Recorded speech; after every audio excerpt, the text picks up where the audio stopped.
ನಮಸ್ಕಾರ. ನನ್ನ ಹೆಸರು ಪುಷ್ಪಲತಾ ಅಂತ. ನಾನು ಹೊಸ ಯೂಟ್ಯೂಬ್ ಚಾನಲ್ನ ಓಪನ್ ಮಾಡ್ತಾ ಇದ್ದೀನಿ. ದಯವಿಟ್ಟು ಎಲ್ಲರೂ ಸಬ್ಸ್ಕ್ರೈಬ್ ಮಾಡ್ಕೋಬೇಕು ಅಂತ. ಇದರಲ್ಲಿ ಮೇಯ್ನು 10th ಮಕ್ಕಳಿಗೆ, ಹೈಸ್ಕೂಲ್ ಮಕ್ಕಳಿಗೆ ಹೆಲ್ಪ್ ಆಗುವಂಥ ವಿಷಯಗಳನ್ನ, ಮೇಯ್ನ್ ಹಿಂದಿ ಸಬ್ಜೆಕ್ಟ್ಗೆ ಹೆಲ್ಪ್ ಆಗುವಂಥ ವಿಷಯಗಳನ್ನ ನಾವು ತಿಳಿಸ್ತೀವಿ. ಅವ್ರಿಗೆ ಯಾವುದೇ ರೀತಿ ಭಯ ಇಲ್ಲದೆ ಎಕ್ಸಾಮ್ ಬರೆದು ಒಳ್ಳೆ ಮಾರ್ಕ್ಸ್ ಸ್ಕೋರ್ ಮಾಡೋದಕ್ಕೆ ಬೇಸಿಕ್ಕಿಂದ ಹಿಡಿದು ಎಲ್ಲ ರೀತಿಯ ಪೇಪರ್ಸ್ ವ್ಯಾಲ್ಯುವೇಷನ್ಗೆ ಹೆಲ್ಪ್ ಆಗುವಂಥದ್ದ ಸಬ್ ಟಾಪಿಕ್ಗಳನ್ನ ಹೇಳ್ತೀವಿ. ನೋಡಿ, ಈ ರೀತಿ MCQ, ಅನುರೂಪ್ತ, ಒನ್ ವರ್ಡು, ದೋ ತೀನ್ ವಾಕ್ಯ, ತೀನ್ ಚಾರ್ ವಾಕ್ಯ, ಭಾವಾರ್ಥ, ಅನುವಾದ, ಪದ್ಯ, ಪಾಂಚೆ ವಾಕ್ಯ, ಪತ್ರಲೇಖನ, ನಿಬಂಧ, ಈ ರೀತಿ ಎಲ್ಲ ಪ್ರಾಬ್ಲಮ್ಸ್ಗಳನ್ನ ಯಾವ ರೀತಿ ನಾವು ಬರೆದು ಪ್ರಾಕ್ಟೀಸ್ ಮಾಡಬೇಕು ಅನ್ನೋದನ್ನು ಪ್ರತಿಯೊಂದು ನಾವು ನಮ್ಮ ಚಾನಲಲ್ಲಿ ಹೇಳ್ಕೊಡ್ತೀವಿ. ಯಾವುದೇ ಮಕ್ಕಳಿಗೆ ಭಯ ಇಲ್ಲದೆ ಎಕ್ಸಾಮ್ ಬರೆಯೋದನ್ನ ಮತ್ತು ಡಲ್ ಸ್ಟೂಡೆಂಟ್ಸು ಕೂಡ ಪಾಸ್ ಆಗುವಂಥ ಪಾಸಿಂಗ್ ಪ್ಯಾಕೇಜ್ನು ಕೂಡ ಬಿಡುಗಡೆ ಮಾಡ್ತೀವಿ. ದಯವಿಟ್ಟು ಸಬ್ಸ್ಕ್ರೈಬ್ ಮಾಡಿ, ನಮ್ಮ ಚಾನಲ್ನ ನೋಡಿ. ಮತ್ತು ಯಾರು ಟ್ಯೂಷನ್ಗೆ ಹೋಗೋಕ್ಕಾಗಲ್ವೋ, ಯಾರು ಕ್ಲಾಸ್ ಮಿಸ್ ಮಾಡ್ಕೊಂಡಿದ್ದಾರೋ ಅಂಥ ಮಕ್ಕಳಿಗೂ ಹೆಲ್ಪ್ ಆಗಬೇಕು ಅನ್ನೋ ಉದ್ದೇಶದಿಂದ ಈ ಚಾನಲ್ನ ಓಪನ್ ಮಾಡ್ತಿರೋದು. ನಮಸ್ಕಾರ. MCQ ಅಲ್ಲಿ ಬರುವಂಥ ಕ್ವಶನ್ಸ್ಗಳು. MCQ ಅಂದರೆ ಮಲ್ಟಿಪಲ್ ಚಾಯ್ಸ್ ಕ್ವಶನ್ಸ್ ಅಂತ. ಅದರಲ್ಲಿ 4 ರೀತಿ ಉತ್ತರಗಳನ್ನ ಕೊಟ್ಟಿರ್ತಾರೆ. ಅದರಲ್ಲಿ ನೀವು ಒಂದು ಸರಿಯಾದ ಉತ್ತರಗಳನ್ನ ಆರಿಸಿ ಬರಿಬೇಕಾಗುತ್ತೆ. ಅದರಲ್ಲಿ ಬರೋದು ವ್ಯಾಕರಣ ಅಂಶಗಳೇ ಹೆಚ್ಚಾಗಿ ಇರುತ್ತೆ. ವ್ಯಾಕರಣ ಯಾವ ರೀತಿ ಓದ್ಕೋಬೇಕು, ಯಾವ ರೀತಿ ಪ್ರಾಕ್ಟೀಸ್ ಮಾಡಬೇಕು ಅನ್ನೋದನ್ನು ನಾವು ಈ ಕ್ಲಾಸಲ್ಲಿ ಹೇಳ್ಕೊಡ್ತೀವಿ.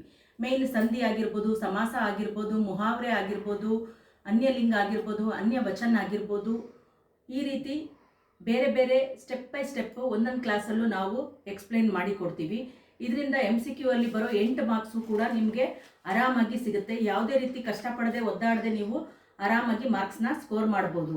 ಅದಲ್ಲದೆ ನೆಕ್ಸ್ಟು ಅನುರೂಪ್ತ ಬರೋದು. ಈ ಅನುರೂಪ್ತದಲ್ಲಿ ಬರೋದು ಗ್ರಾಮರ್ ವೈಸ್ ಆದರೂ ಕ್ವಶನ್ಸ್ ಕೇಳ್ಬೋದು, ಲೆಸನ್ ವೈಸ್ ಆದರೂ ಕ್ವಶನ್ಸ್ ಕೇಳ್ಬೋದು, ಅಥವಾ ಲೆಸನ್ನಲ್ಲಿ ಇಲ್ಲದೆ ಇರೋವಂಥದ್ದು ಮಧ್ಯದಲ್ಲಿ ಬರೋವಂಥ ಒಂದು ಆ ಲೆಸನ್ನ ಅರ್ಥ ಮಾಡ್ಕೊಂಡಿದ್ರೆ ಮಾತ್ರ ಬರೆಯೋಕ್ಕಾಗುವಂಥ ಆನ್ಸರ್ಗಳನ್ನ ಕೊಡ್ಬೋದು. ಈ ರೀತಿಯಾದಂಥ ಕ್ವಶನ್ಗಳನ್ನ ಕೇಳ್ತಾರೆ. ಅದಲ್ಲದೆ next one word question answers. One word question answers ಅದು ಜಾಸ್ತಿ ಹೆಚ್ಚಾಗಿ ಕೊಡೋದಿಲ್ಲ. ಅದರಲ್ಲಿ ಒನ್ ವರ್ಡು ಆರಾಮಾಗಿ ನೀವು ಬರಿಬೋದು. ಅರ್ಧ ಆನ್ಸರ್ಸ್ಗಳು ಅದರಲ್ಲೇ ಇರುತ್ತೆ ಒನ್ ವರ್ಡಲ್ಲಿ. ಆ ರೀತಿ ಆನ್ಸರ್ಸ್ಗಳನ್ನ ಬರೆಯೋದಕ್ಕೆ ಈಸಿ ಆಗೋ ಮೆಥಡ್ನ ನಾವು ಹೇಳ್ಕೊಡ್ತೀವಿ. ಪೊಯಮ್ ಬರೋದು ಒಂದೇ, ಅಸಫಲತಾ ಏಕ್ ಚುನೌತಿ ಹೇ ಅಂತ 4 ಲೈನ್ಸು. ಅದನ್ನು ಪ್ರಾಕ್ಟೀಸ್ ಮಾಡೋದು ಯಾವ ರೀತಿ, ಅಲ್ಲಿ ಸ್ಪೆಲ್ಲಿಂಗ್ ಮಿಸ್ಟೇಕ್ಸ್ ಅವಾಯ್ಡ್ ಮಾಡೋದು ಯಾವ ರೀತಿ, ಇದನ್ನೆಲ್ಲ ಹೇಳ್ಕೊಡ್ತೀವಿ. ಅದಲ್ಲದೆ ಭಾವಾರ್ಥ ಯಾವ ರೀತಿ ಬರಿಬೇಕು, ಅದನ್ನು ಹೆಂಗೆ ಎಕ್ಸ್ಪ್ಲೈನ್ ಮಾಡಬೇಕು, ಯಾವ್ಯಾವ ಪ್ಯಾರಾ ಬರುತ್ತೆ, ಯಾವ ದೋಹೆ ಬರುತ್ತೆ ಅನ್ನೋದನ್ನು ನಾವು ಈ ಕ್ಲಾಸಲ್ಲಿ ಹೇಳ್ಕೊಡ್ತೀವಿ. ನಿಬಂಧ ಅಂದರೆ ಏನು ಗೊತ್ತಾ? ಎಸ್ಸೆ ರೈಟಿಂಗ್ ಅಂತ. ಎಸ್ಸೆ ರೈಟಿಂಗ್ ಕನ್ನಡದಲ್ಲಿ ಪ್ರಬಂಧ ಅಂತ ಕರೀತಾರೆ.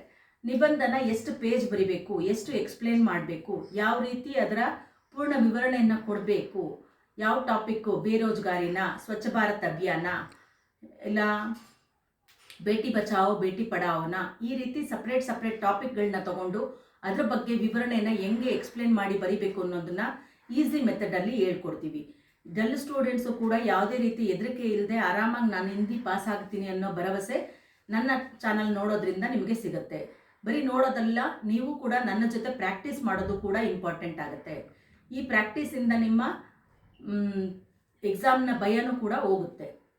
ಪ್ರಾಕ್ಟೀಸ್ ಮೇಡ್ ಪರ್ಫೆಕ್ಟ್ ಅಂತ ಹೇಳೋ ಹಾಗೆ ನಿಮ್ಮ ಪ್ರಾಕ್ಟೀಸ್, ನಿಮ್ಮ ಅಭ್ಯಾಸ ನಿಮ್ಮನ್ನು ಪರ್ಫೆಕ್ಟ್ ಮಾಡುತ್ತೆ. ನಮಸ್ಕಾರ.